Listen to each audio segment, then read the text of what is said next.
I've got back on the wagon of watching wrestling. I'm trying to review shows. This week I'm going to watch as much wrestling as I can. Every show, if possible, is going to get a chance. And then from there I'm going to decide which ones I'm going to continue to review and which ones I'm just going to kick to the curb.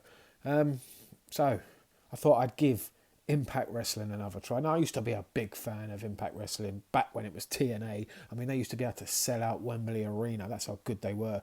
Nowadays, I doubt they could even sell out Wembley Town Hall. The thing that attracted most fans back in the day to TNA was the X Division, and it's nice to see they've still got it going and it's as strong as it ever was. It was the opening match like it used to be. Multi-man matches, it was always the same, and they're still doing it now. It was a triple threat match, number one contender match, and you had Ace Austin, who was really impressive. I like the look of him. Chris Bay, another one who was very good, very talented, and then you had Black Taurus, who is the son of Mantar, I believe.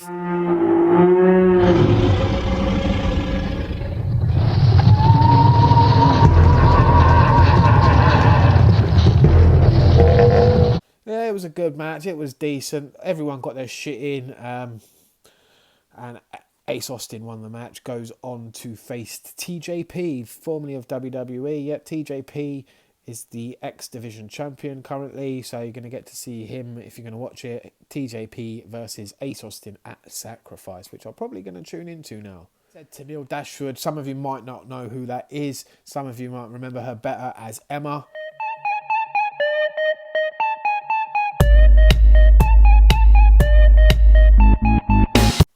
That one. She had a match against Jessica Havoc. It was an okay women's match. Both girls really talented. A decent match. Dashwood got the win. She's got this guy called Caleb with a K going around with her. And there's another girl who came down and attacked that Tenille afterwards called Nevaeh. Heaven spelt backwards, basically. Not sure about what's going on there. Young is back in Impact Wrestling. I'm glad he's there, really, and he's being allowed to be creative as we know he can be. He was never allowed any freedom to explore stuff in the WWE. He was just put in catering after his decent run in NXT with that faction he had back then. He's got another faction now called Violent by Design. Not sure about it, really. I'd like to know more. But you know it's going to be entertaining. Anything that Eric Young does has always been entertaining. So I'm looking forward to seeing more from him. This relationship between AEW and Impact Wrestling is kind of strange. I'm not sure where they're going with it, whether there's going to be some sort of pay-per-view where the two shows are going to collide and they're going to have matches or whatever they're going to do, talent trading. Not too sure what's happening there. But to me, Tony Khan comes across as a complete dick in these things. Not a heel, not an arrogant prick, just a dick, a complete dick. If I was a fan of Fulham Football Club or the Jags, the American football team, I'd be embarrassed. This is the guy that runs your clubs, dude. Come on, your teams. I mean, Jags were shit this year and Fulham are in a relegation zone and this guy's going on Impact Wrestling acting like that. What a melt. Scott Parker was referring to. This is Tony Khan, who's the director of football. He's a clown. I mean, getting involved in that. I mean, that was a really poor performance. I mean, it was that bad. We were actually laughing. Is he the owner or the CEO? That's the director of football, who's the son of the owner. I mean, he's trying to engage with fans, isn't yes. It? So what's wrong with that? It never works. It always ends up in tears. What does Scott Parker think about that? What do those lads who are playing at the back think about that, who've maybe got to play midweek, got to play at the weekend? Just keep your mouth shut. I mean, was he involved a couple of years ago when they bought all these... Exactly. So he was the one who was buying players a couple of years ago when they were like, mess of that. Just shut your mouth, get on with it, keep your head down. It's difficult for them at the moment. They're going to have a tough season. Just, take your medicine and look at things over the next few days. But, bizarre. I can't help it that every time I see Luke Gallows, it doesn't matter where he is, what gimmick he's using, the only thing I remember about Luke Gallows every time, the one thing I hear in my head is this. Biscuits and gravy made me a man. Oh, biscuits and gravy made me all that I am. Nice to see Finn Juice. That's a good get by Impact. Juice, that's David Finley and Juice Robinson are in Impact Wrestling at the moment. They're two very talented young individuals, especially David Finley Jr. That's right, the son of Finley. Yeah, the Irish Finley. Would like to see more of them and see what they're going to do with them. It looks like they're going to be going up against the Good Brothers in a tag team match for the Impact Wrestling tag team titles. The Good Brothers, Carl Anderson, Luke Gallows are the tag team champions at the moment. They're also on AEW at the moment. I'm not sure where they're going to eventually fall. They might go back to Japan when everything goes back to normal. Who knows what they're up to right now. It was an 8-man tag match with them against Triple XL and Reno Scum. It was basically an 8-man squash match. It was pointless.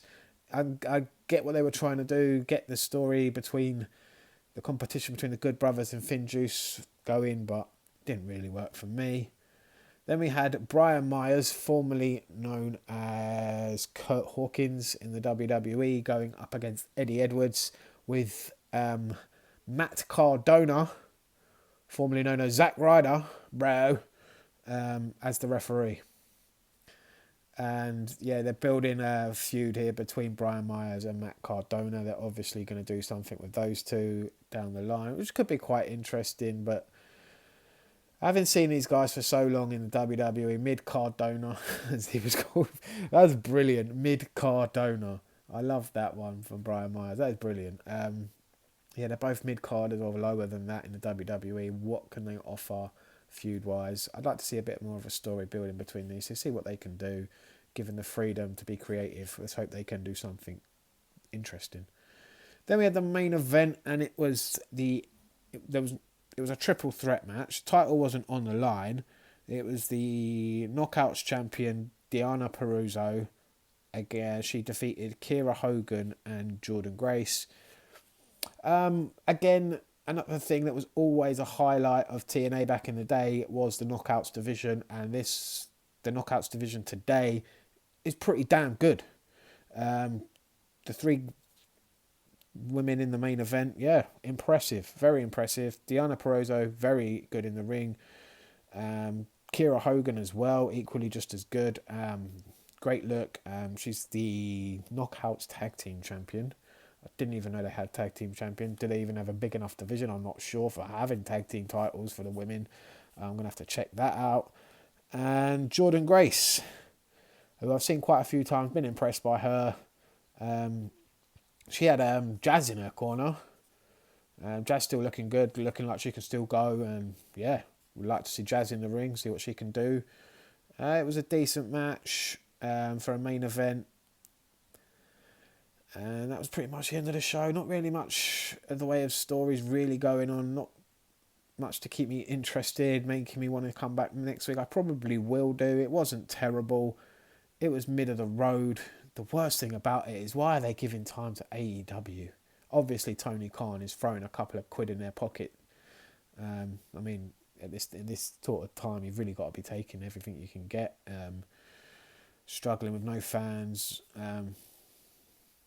And they're not the company they once were, Impact Wrestling, so anything they can get, basically, they've got to go with, because, yeah, they're falling fast. I mean, like I said, they used to be able to sell out Wembley Arena. They probably couldn't sell out Wembley Town Hall. I tried to find them, what channel they were on over here in the UK. They used to be on, well, back in the day, they used to be on Bravo, then it was Challenge, and then it went to Channel 5, all free for us in the UK. And then they moved to a channel called Free Sports. And then I think they lost that deal. And I don't know where they are. I don't think they haven't even got a deal anymore over here in the UK, which is terrible. Shocking, really, considering the company they once were.